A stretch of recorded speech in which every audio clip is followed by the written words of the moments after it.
Hello and welcome back. Let's start with the euro, which has slipped today in as European investors remain unconvinced of the firepower of the region's rescue fund. The single currency has declined to session lows after Italian central bank governor warned that the euro region would break up if the ECB did not step up. Right now, the single currency below 1.33 on your screens. The dollar index in the meanwhile has gained on back of euro's drubbing and lower Asian currencies, right now holding quite well above 79. The Indian rupee in the meanwhile continues to fall on the back of dollar demand from oil importers and negative domestic markets as well. The Indian rupee down more than 0.5%, 52.33 on your screens. Let's get in then. Abhishek Goenka, he is CEO India Forex Advisors, and he joins us in Mumbai studios. Abhishek, hi, welcome to the show. Let's start with the Indian rupee first, and yesterday was a good day. It's been one day good and one day bad for the Indian rupee. How are you managing your levels? I was expecting that the market should have corrected a little bit more, maybe till 51, 50, 60, because after a steep fall of the Indian rupee from around 52, 60, 70, where RBI was coming into the market, every time it tried to breach in 52, 60, 70, the market fell down. So I think we have not seen a significant correction in the rupee, though the trend of the rupee still remains weak towards 53.5 or maybe higher. But I think before that move, there should be a kind of a strength coming in where there's going to be fresh buying coming in maybe in a day or two, maybe at around 51, 50, 60 levels, and then probably a move towards the 53 plus. But the kind of GDP numbers that have come in today just confirm that there is more weakening. Of course, the GDP numbers was anyways, we talked about 7%, below 7%, and I'm still not very comfortable with the numbers coming in by the regulators. I think the problem that's happening right now is, the companies have already started bleeding, the entire payment schedule, the entire funding, the entire liquidity problems in the market is already increasing, and I don't think that the liquidity situations or the funding situations are going to improve.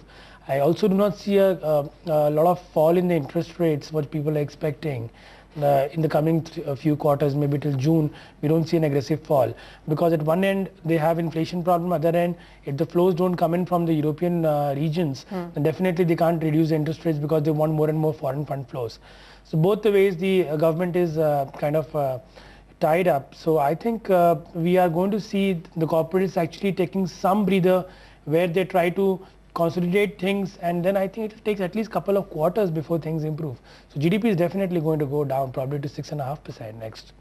And the rupee, the way it has been performing, down 6.5% in this month and has been a worst performer in Asia anyway. Much of the cues, of course, are coming in from Europe, but the euro hasn't declined so much. How do you read the correlation? I think rupee definitely we have seen that it has been underperformer because the reason was last year when the rupee was strengthening to 44.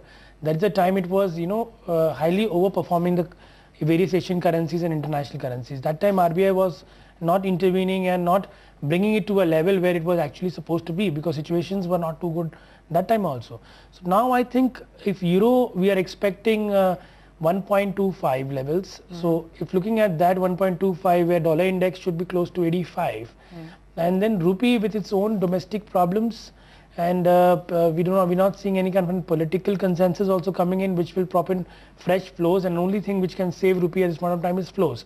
So if the flows don't come in, then definitely if euro goes to 125, at least 3 to 4% weakness from the current level is something which looks very much possible in rupee.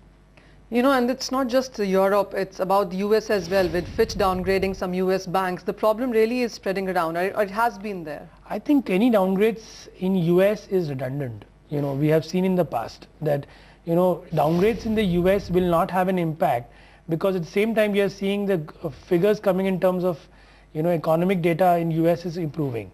At the same time, this is the time where people are more concerned about where to put their money and keep it safe.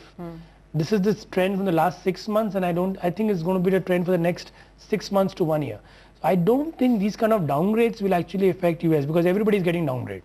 Europe is downgraded, India is downgraded, US is downgraded. So the better of the lot is still US dollar, where is the reserve currency. I don't think US is going to have much of impact.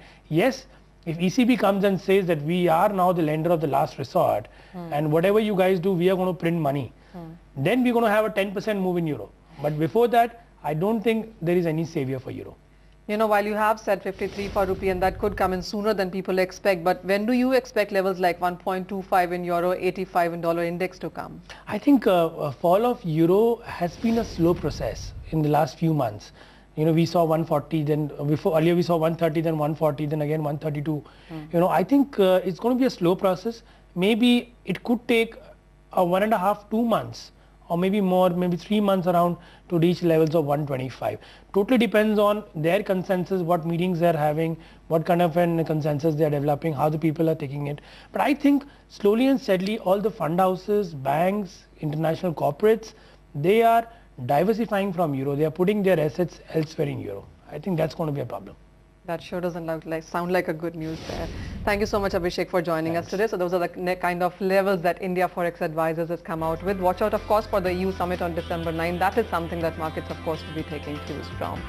With that, though, it's wrap on this segment of Currency Call. Thank you so much.